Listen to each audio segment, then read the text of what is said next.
अस्सलामु अलैकुम and good evening my dear brother and sisters. मैं उम्मीद करता हूं कि आप सब लोग खैरियत से होंगे।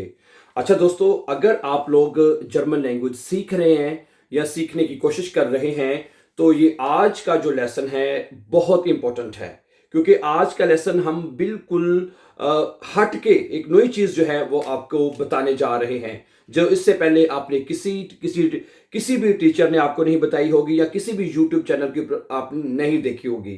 ठीक है, अगर आप लोग जर्मन लैंग्वेज सीखने की कोशिश कर रहे हैं, ठीक है, तो मैं आपको ये 3 या 4 साल का जो एक्सपीरियंस है वो मैं आपके सामने रखना चाहता हूं। जैसा कि आप जानते हैं कि आप हमारे साथ ऑनलाइन भी जर्मन सीखते हैं और यूट्यूब के ऊपर भी हमारे इस चैनल के ऊपर सीख रहे हैं। ठीक है, तो क्योंकि मैं आज एक नई चीज इसलिए रखना चाह रहा हूं क्योंकि मैंने कभी किसी को इस तरह बताते हुए नहीं देखा कि आपको लैंग्वेज किस तरह सीखनी चाहिए, कहां से शुरू करनी चाहिए। ठीक है, कभी कोई टीचर कहते हैं आप बेस से शुरू करें, यहां से शुरू करें, ये करें वो करें। मैं आपको बिल्कुल एक सिंपल और एक सीधी और एक क्या कहने के डायरेक्ट जो टेक्निक है जर्मन लैंग्वेज को सीखने की बताऊंगा। और आप इस टेक्निक्स के साथ आपके चारों मॉड्यूल्स इसमें कवर हो जाएंगे 100%। ये प्लीज आज का लेसन देख लीजिएगा और उसके बाद आपको एक डायरेक्शन मिल जाएगी कि भी आपने किस तरह से जर्मन सीखनी शुरू करनी है, कहां से स्टार्ट आपको लेना चाहिए और कहां से आपको स्टेप बाय स्टेप अपने लेवल 1, लेवल 2, लेवल 3 के ऊपर आपको जाना चाहिए। इससे आपको 100% आपको एक डायरेक्शन मिल जाएगी। देखिए, जब तक आपके पास डायरेक्शन ना हो, आपके पास सिम्मत ना हो, तो आप कैसे जा सकते हैं उस चीज की तरफ, उस रास्ते की तरफ नहीं जा सकते। तो आज के जो वीडियो है या आज को लेसन आप कर लें, इसमें हम आपको एक डायरेक्शन देने चाह रहे हैं कि आपने जर्मन को कहां से शुरू करना है और किस तरह स्टेप बाय स्टेप आपने ऊपर आना है। लास्ट टाइम इसके ऊपर बात की थी, लेकिन वो चूंकि हम लिख के मैं आपको बता नहीं सका, लेकिन आज कोशिश करेंगे कि आपको लिख कर हर एक चीज को बता दी जाए कि आपने जर्मन कैसे शुरू करनी है। ठीक है जी, अब मेरी बात सुनिए। आप ये देख रहे हैं कि ये लिखा हुआ है लेसन नंबर 44। जी, ये है लेसन नंबर 44 जो हमने कल पढ़ा था। ठीक है, आज हम लेसन 45 नहीं पढ़ेंगे, लेकिन आज जो मैं आपको बताना चाह रहा हूं कि आपने अपनी लैंग्वेज को कहां से कैसे स्टार्ट करना है और कैसे आगे लेके चलना है, ये एक डायरेक्शन हम आज सीखने लगे हैं। ये इसका हवाला मैंने ये मिटाया क्यों नहीं है, इसका हवाला मैं देना चाहता हूं कि ये 44 लेसन्स में हम 4 जर्मन केसेस सीख रहे हैं। नॉमिनेटिव, अक्यूजेटिव, दाटिव हमारा चल रहा है। ओके, उसके बाद हमने गेनिटिव सीखना है। ठीक है, और इसकी प्ले लिस्ट आपको हमारे यूट्यूब चैनल के ऊपर मिल जाएगी। उसका नाम भी मैं यहाँ पे लिख देता हूं, 4 जर्मन केसेस के नाम से वो लिस्ट है। ठीक है जी, अब सुनिए, अब जरा मेरी बात गौर और तवज्जो से सुन लीजिए। आपने देखें, मैंने आपको ये पहले भी बताया है, सुनिए जरा। नॉमिनेटिव, ये 4 जर्मन केसेस आपके। नॉमिनेटिव नंबर 1, ठीक है जी। उसके बाद आता है आपका अक्यूजेटिव। गुड, अब मेरी बात जरा गौर से सुनते जाइएगा। अक्यूजेटिव, फिर क्या आता है? दाटिव। हाँ जी, फिर क्या आता है? गेनिटिव। गेनिटिव। ठीक है, ये जो 3 केस, पहले 3 केस हैं, ये तो आपको बेआइंस के लिए सीखने हैं। मेरी बात सुने, आपने अगर आपकी जर्मन लैंग्वेज का लेवल 0 है, आप कुछ भी नहीं आपको आता, कुछ भी नहीं आता, आपने पता शुरुआत कहां से करनी है? आपने शुरुआत यहां से करनी है, नॉमिनेटिव केस से। यहां से आपने स्टार्ट, पहला स्टेप आपका ये होना चाहिए, नॉमिनेटिव केस से। समझा रही बात आपको? आपने नॉमिनेटिव केस से जर्मन सीखना शुरू करनी है। बाकी आ, बे, से, शे से ये सारा कुछ साथ साथ आता जाता है बंदे को। सबसे पहले आपने नॉमिनेटिव सीखना है। अब सवाल ये पैदा होता है कि नॉमिनेटिव कैसे सीखें। समझा रही बात आपको? जैसे मैंने आपको बताया कि हम इस चैनल के ऊपर ये जो 44 लेसन है, अगर आप कहते हैं, मैं यहां पे लिख देता हूं, ठीक है, 4 जर्मन, मेरी बात ये गौर से सुन ले प्लीज, 4 जर्मन केसेस। ठीक है, 4 जर्मन केसेस, इसकी एक प्ले लिस्ट जो है, प्ले लिस्ट आपको मिल जाएगी हमारे इस चैनल के ऊपर। ठीक है, जो कि हमने यहाँ नॉमिनेटिव से लेसन शुरू किए हैं, लेसन नंबर 1, 2, 3, 4, और हम 44 तक पहुंच गए हैं। तो 44 का मतलब है उसमें हमने नॉमिनेटिव भी मुकम्मल करवा दिया है, अक्यूजेटिव भी करवा दिया है, दाटिव भी करवा दिया है, और गेनिटिव, दाटिव चल रहा है हमारा अभी, बाय द वे दाटिव अभी चल रहा है, और गेनिटिव के बाद हम कंटिन्यू करेंगे। ठीक है, सुनिए, आपने स्टार्ट कहां से लेना है? शुरुआत आपने करनी है नॉमिनेटिव से।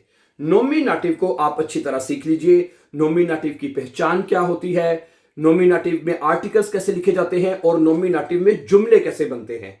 समझा रही बात आपको? मैंने आपको वेरी शॉर्टली इंशाल्लाह मैं साथ साथ आपको बताता भी जाऊंगा, लेकिन हमने तफसील के साथ कम से कम 14 to 15 लेसन हमने नॉमिनेटिव के पहले वो अपलोड किए हैं। 14-15 लेसन हमने तफसील के साथ एक चीज अपलोड की है। मैं आपको गारंटी देता हूं कि आप ये 4 जर्मन केसेस को आप अच्छी तरह से सीख लेंगे। ठीक है, नॉमिनेटिव। अब सुने, नॉमिनेटिव आपने सबसे पहले से शुरुआत, अपने पहला स्टेप जर्मन से अगर सीखनी शुरू की है, अगर आपको अगर दरमियान में समझ नहीं आ रही कहां से कहां जाएं क्या करें, ठीक है, तो आप शुरुआत आपने यहां से करनी है। नॉमिनेटिव से आपने स्टार्ट लेना है। ओके, नॉमिनेटिव से आपने शुरुआत की, नॉमिनेटिव आपने सीख लिया। नॉमिनेटिव में होता क्या है मैं वेरी शॉर्टली आपको बता दूं। नॉमिनेटिव केस में हम नाउन्स के बारे में, चीजों के बारे में बात करते हैं और उसके साथ जो आर्टिकल लिखे जाते हैं जैसे देर, दी, दस, उसके बारे में हम बात करते हैं। जैसे देर मन, देर टिश, देर स्टूल, देर गार्टन वगैरह वगैरह वगैरह। इसी तरह दी है, दस है और प्लूरल में दी आर्टिकल लगता है। तो नॉमिनेटिव केस में आर्टिकल्स को हम लिखना सीखते हैं, ठीक है, नाउन्स के साथ, और उनके जुमले बनाना सीखते हैं। मतलब जुमले कैसे बनते हैं सुनिए जरा गौर से। दस इज आइन आउटो, दस इज माइन आउटो, ठीक है। और नॉमिनेटिव में आपने सिर्फ जुमले प्रेजेंट में और पास्ट में सीखने हैं। किस में सीखने हैं? प्रेजेंट में और पास्ट में। ओके, बस आपने कहना है दस इज माइन आउटो। बाइट अगर आप नॉमिनेटिव में कहते हैं दस इज माइन आउटो, ये मेरी गाड़ी है, ये ठीक है, ये नॉमिनेटिव का जुमला है, सही है। अब ये प्रेजेंट टेंस है ना, ये मेरी गाड़ी है। अब आपको साथ ये सीखना है कि ये मेरी गाड़ी थी, 10 वार माइन आउटो। समझा रही बात आपको? आप नॉमिनेटिव केस की पहचान सीखें और उसके प्रेजेंट में और परफेक्ट में जुमले बनाना सीख लें, बस, सही है। और जुमले में जैसे मैंने बताया, नॉमिनेटिव के जुमले जो है, जैसे इश बिन आइन लेगा, मैं एक उस्ताद हूं। इश वार आइन लेगा, मैं एक उस्ताद था, है। जैसे कि ये देखिए जरा प्लीज, क्या बनेगा? इश बिन, ठीक है जी, आइन लेगा। अब ये जुमला नॉमिनेटिव का है। अगर अभी तो मैं आपको बड़ी सिर्फ बता रहा हूं कि आपने कैसे सीखना है, और ये सारे तफसील के साथ लेसन मैंने अभी आपको बताया है। 14 to 15 लेसन आपको हमारी ये प्ले लिस्ट में मिल जाएंगे नॉमिनेटिव के, तफसील से मैंने बताया है, ठीक है जी। अच्छा जी, आपने नॉमिनेटिव केस की पहचान सीखी, आर्टिकल कैसे लिखे जाते हैं और उसको प्रेजेंट में और परफेक्ट में लिखने का तरीका आपने सीख लेना है, नंबर 1। इसी तरह नंबर 2 आपने किस सीखना है? अक्यूजेटिव। क्या सीखना है? अक्यूजेटिव। मैं आपको बताऊं, यकीन करें, तफसील के साथ आपको ये अक्यूजेटिव भी हमने मुकम्मल कर दिया हुआ है। एक एक लेसन 15-16 लेसन हमने कम से कम, या 20 लेसन हमने अक्यूजेटिव के अपलोड करके रख दिए हैं। 44 लेसन एम ही नहीं हो गए, समझाएगी बात आपको? तो अक्यूजेटिव केस आपको सीखना है कि अक्यूजेटिव की पहचान क्या होती है।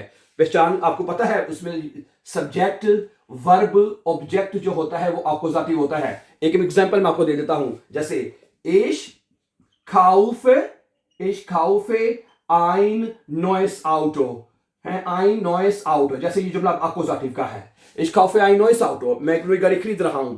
जैसे सब्जेक्ट, वर्ब, ऑब्जेक्ट, अक्यूजेटिव। अब आपको अक्यूजेटिव की समझ आ गई, आपको पता है जिसमें सब्जेक्ट, वर्ब, ऑब्जेक्ट होता है। अब आपने क्या करना है, जरा गौर से प्लीज, अब अगली बात गौर से सुन लीजिए। अक्यूजेटिव के जुमले बनाने आगे, और अक्यूजेटिव के जो जुमले हैं आपको तमाम टेंसेस में आने चाहिए, तमाम टेंसेस। प्रेजेंट, उसके बाद परफेक्ट, हाबन और हाटन के साथ। ओके, जैसे इश हाबे आइन आउटो गेकाउफ्ट, इश हाटे आइन नॉइस आउटो गेकाउफ्ट, और प्रटेरिटुम में आने चाहिए। 3 पास्ट टेंस आपको आने चाहिए डियर ब्रदर सिस्टर, अक्यूजेटिव में जुमले बनाना है। यानी कि अगर आपने अक्यूजेटिव में एक जुमला बनाया है प्रेजेंट में, जैसे ये जुमला है, आपको पता हो कि इसको मैंने 3 तरह के पास्ट टेंसेस में किस तरह लिखना है। 3 पास्ट टेंस आपने सीखने हैं, ठीक है। 3 पास्ट टेंस आपने सीखने हैं brother and sister, 3 past tenses आपने सीखने हैं। उसके बाद फिर future ions, future ions, future में इश वेर डे आई नो इस आउटरो काफन, मैं एक नई गाड़ी खरीद लूंगा, फ्यूचर में। फिर उसके बाद मुडाल वर्बन में है, मुडाल वर्ब में, यानी कि जो जुमला आपने बनाया है नॉमिन ये वाला अक्यूजेटिव का, इश खाउफे आई नॉइस आउटो, मैं एक नई गाड़ी खरीद रहा हूं, ठीक है क्या। इसको फिर 3 पास्ट टेंस में भी जुमला आपको बनाना आना चाहिए। ओके, जैसे इश खाउफ्टे आई नॉइस आउटो, इश हाबे आई नॉइस आउटो gekauft, इश हाटे आई नॉइस आउटो gekauft।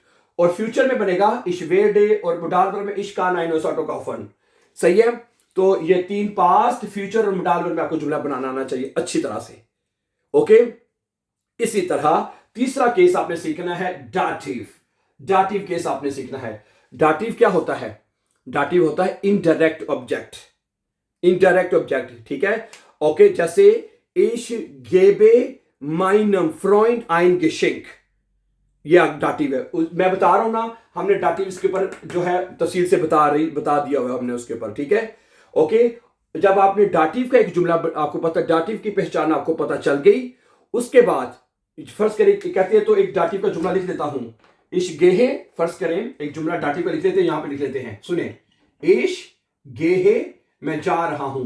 मित, मित डाटिव है। मित माइनम ब्रूदा, मित माइनम ब्रूदा, सही है। ये जुमला बना लिया हमने। इश गेहे मित माइनम ब्रूदा, मैं अपने भाई के साथ जा रहा हूं। अब ये जुमला बन गया डाटिव केस का। अब आपको यही जुमला बिल्कुल आपको तीनों पास्ट टेंस में लिखना आना चाहिए। ये जो जुमला मैंने लिखा है, मैं अपने भाई के साथ जा रहा हूं, ये जुमला आपको 3 पास्ट टेंसेस में लिखना आना चाहिए, जिस तरह अकोजाटिव में लिखा था। जैसे इश गिंग मित माइनम ब्रूदर, मैं अपने भाई के साथ गया।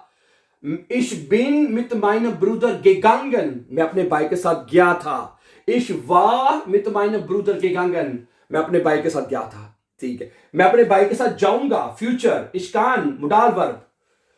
इसी तरह आपको तमाम टेंसेस में जुमले बनाने आने चाहिए। इसी तरह गेनिटिव केस है, गेनिटिव अगर आप बी एंड तक कर लेंगे तो ठीक है, ना करेंगे तो ये 3 केसेस आपको अच्छी तरह आने चाहिए। और फिर वही सवाल, कैसे सीखें ये सारी चीजें? ये कैसा है? बहुत आसान ये, लेकिन सबसे पहले मैंने आपको डायरेक्शन बता दी जो सबसे जरूरी है। डायरेक्शन क्या है, जरा मेरी बात गौर से सुन लें। आप सबसे पहले जो जर्मन केसेस है 4 हैं, यहां से आप नॉमिनेटिव से आप स्टार्ट लीजिए, यहां से उसकी पहचान सीखिए और उसके जुमले बनाना सीखिए। जैसे मैंने आपको कहा कि नॉमिनेटिव के जुमले आपने सिर्फ प्रेजेंट में और पास्ट में बनाने हैं, सिर्फ 2 तरह से।